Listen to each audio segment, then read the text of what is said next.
चूरू के रतनगढ़ में एक सनसनीखेज मामला सामने आया। यहाँ 23 साल की युवती आरोपी के चंगुल में फंस गई थी और अब रतनगढ़ थाने में शिकायत दर्ज करवाई है।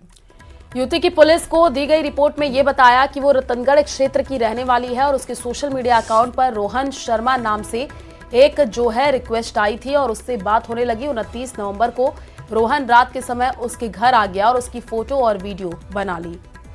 इसके बाद लगातार रोहन मिलने का दबाव बनाता रहा।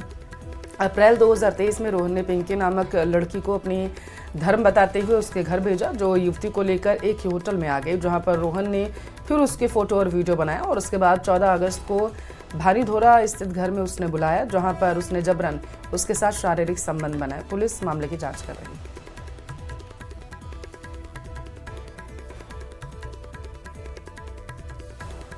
रतनगढ़ की एक युवती ने कल एक मामला दर्ज करवाया कि उसकी करीब 2 साल पहले किसी एक लड़के से इंस्टाग्राम के माध्यम से दोस्ती हुई थी।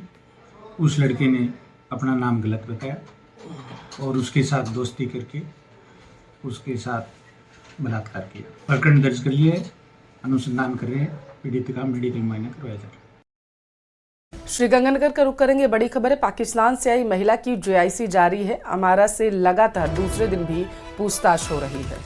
सुरक्षा एजेंसियां पाक महिला से अब पूछताछ कर रही है। ये बड़ी जानकारी आपको दे रहे हैं। पूछताछ में महिला ने घरेलू हिंसा की बात दोहराई है। प्रताड़ना से बचने के लिए भारत आने की बात कही है। JIC में पूछताछ के दौरान भारत में रहने की मांग की। तो 17 मार्च को अनूपगढ़ सेक्टर में BSF ने इस महिला को पकड़ा था। पाक बॉर्डर से अवैध तरीके से ये भारत में घुसी थी। उसके बाद से लगातार इससे पूछताछ की जा रही है। JIC में इसे कड़ाई से पूछताछ की जा रही है। पता लगाने की कोशिश की जा रही है कि क्या इससे पहले भी महिला ने भारत आने की कोशिश की थी, और जो वो बता रही है कि घरेलू हिंसा से प्रताड़ित होकर अपने पति से परेशान होकर के वो भारत में दाखिल हुई है, और पाकिस्तान न जाने की जिद लगातार जो महिला कर रही है उसमें कितनी सच्चाई है। तो देखिए, सुरक्षा एजेंसियां पाक महिला से अब पूछताछ भी कर रही है। कई बड़े खुलासे होने हैं, उस पर भी हमारी नजर है। तो पूछताछ में महिला ने घरेलू हिंसा की बात एक बार फिर से दोहराई है। प्रताड़ना से बचने के लिए भारत आने की बात महिला ने बताई है।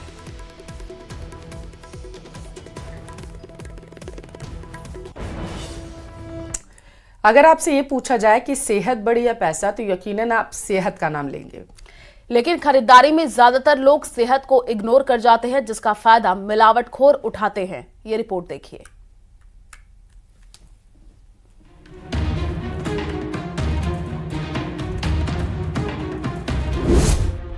टीवी स्क्रीन पर नजर आ रही ये 3 तस्वीरें चीख चीख कर मिलावटखोरों का दुस्साहस बयान कर रही हैं। जी हां, शासन प्रशासन की दबिश के बावजूद मिलावटखोर अपनी हरकतों से बाज नहीं आ रहे। इसीलिए आपको अतिरिक्त सावधानी बरतने की जरूरत है। इसमें क्या है? नहीं तो लेबल पे ऑर्डर कर सकते हैं। माल पैक हो चुका था, बस अलग अलग ब्रांड के लेबल लगाकर इन कनस्तरों को बाजार में उतारने की तैयारी की जा रही थी। लेकिन इससे पहले कि मिलावटखोर अपनी साजिश में पूरी तरह कामयाब हो पाते, पुलिस प्रशासन और खाद्य विभाग की टीम ने दबिश देकर उनका सारा खेल बिगाड़ दिया। तस्वीरें बांसवाड़ा के राती तलाई कॉलोनी के गली नंबर 8 की हैं, जहां प्रशासन ने अलग अलग ब्रांड के 2500 किलो घी के नमूने लेकर जांच के लिए भेजे और गोदाम को सील कर दिया। पुलिस प्रशासन और हमारी टीम खाद्य सुरक्षा के हम राती तलाई गली नंबर 8 पे पहुंचे। वहाँ पे हमने जो भी वनस्पति घी और वेज फेट जो भी मिलावट के संदेह में जो भी सेम थे, वहाँ पे सबके एक सैंपल लेके 7 सैंपल लेके और लैब में जांच के लिए भिजवा दिया गया। गोदाम में राज, महाजन, जैमिनी और एवरग्रीन जैसे अलग अलग ब्रांड के घी के डिब्बे मिले। प्रयोगशाला जांच के बाद घी के नकली होने की पुष्टि होने पर कानूनी कार्रवाई की जाएगी।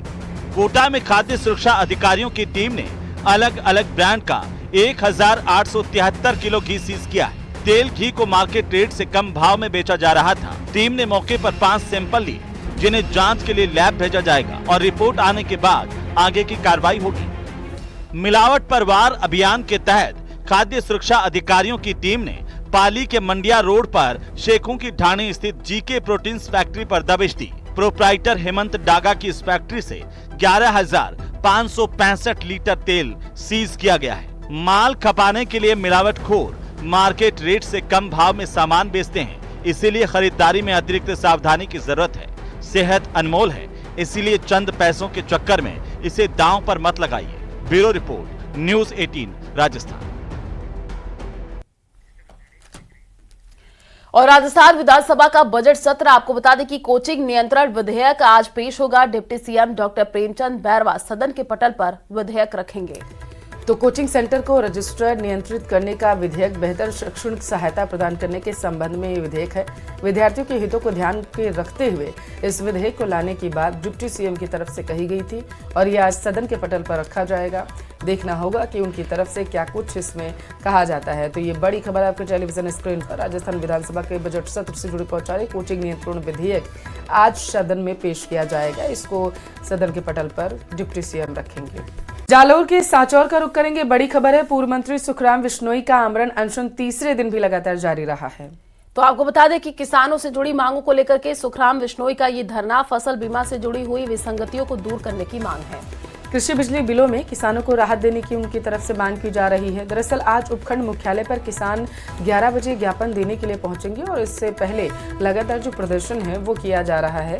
बताया जा रहा है कि 11 बजे जब ज्ञापन देने जाएंगे तो जिन मांगों को लेकर के उनकी तरफ से आमरण अनशन किया जा रहा है उनको दोबारा से दोहराया जाएगा। किसानों के पक्ष में ये आमरण अनशन उनकी तरफ से किया जा रहा है। पूर्व मंत्री लगातार अपनी मांगों को लेकर के मुखर है। उनकी तरफ से कहा जा रहा है कि जब तक किसानों के हित में उनकी मांगे जो हैं वो मान नहीं ली जाती तब तक उनका ये धरना प्रदर्शन जारी रहेगा। बिल्कुल, और तस्वीरें भी हम आपको टीवी स्क्रीन पर दिखा रहे हैं। जालोर के सांचौर से ये तस्वीर आई है जहां पर पूर्व मंत्री का आमरण अनशन देखने को मिला है। कृषि बिजली बिलों में किसानों को राहत देने की मांग की जा रही है और इसी को लेकर के आज उपखंड मुख्यालय पर किसान 11 बजे ज्ञापन देंगे।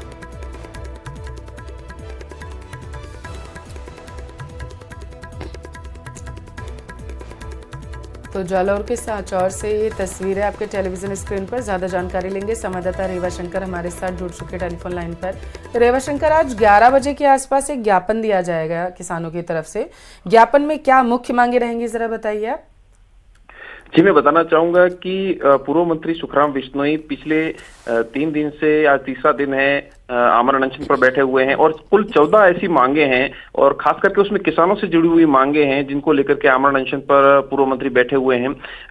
मुख्य रूप से जो आदान अनुदान की मांगे लंबित हैं, इसके साथ में जो फसल बीमा है, फसल बीमा में बहुत सारी विसंगतियां हैं, क्रॉप कटिंग के अलावा और भी बहुत सारी चीजें हैं, तो उनको लेकर के पूर्व मंत्री सुखराम बिश्नोई मांग कर रहे हैं। और इसके साथ में जो बिजली के बिल किसानों को जारी हुए हैं वो ज्यादा है, उस हिसाब से उन्होंने उनको किस्तों में भुगतान की भी बात कही है। इस प्रकार की कुल 14 मांगे जो है, जिसमें सड़क से जुड़ी हुई मांगे भी शामिल हैं और अन्य जो मूलभूत सांचौर विधानसभा से जुड़ी हुई मांगे हैं वो सारी उसमें सम्मिलित की गई हैं। तो उन कुल 14 मांगों को लेकर के पूर्व मंत्री सुखराम बिश्नोई आमरण अनशन पर बैठे हुए हैं और इनके साथ में 3 अन्य जो समर्थक हैं वो उनके साथ में बैठे हुए हैं। आज 11 बजे उन्होंने आह्वान किया है, देर रात को उन्होंने एक वीडियो जारी किया, उसमें उन्होंने बताया कि क्षेत्र के जो किसान हैं वो यहाँ पे पहुंचे और अपनी बात प्रशासन के साथ में रखें। ज्ञापन के माध्यम से आज 11 बजे जो है किसानों को बुलाया गया है और ज्ञापन के माध्यम से प्रशासन तक बात पहुंचाई जाएगी। जी ठीक है, आप नजर बना करके रखिए रेवा शंकर, आगे भी आपसे अपडेट लेंगे। फिलहाल शुक्रिया तमाम जानकारी साझा करने के लिए।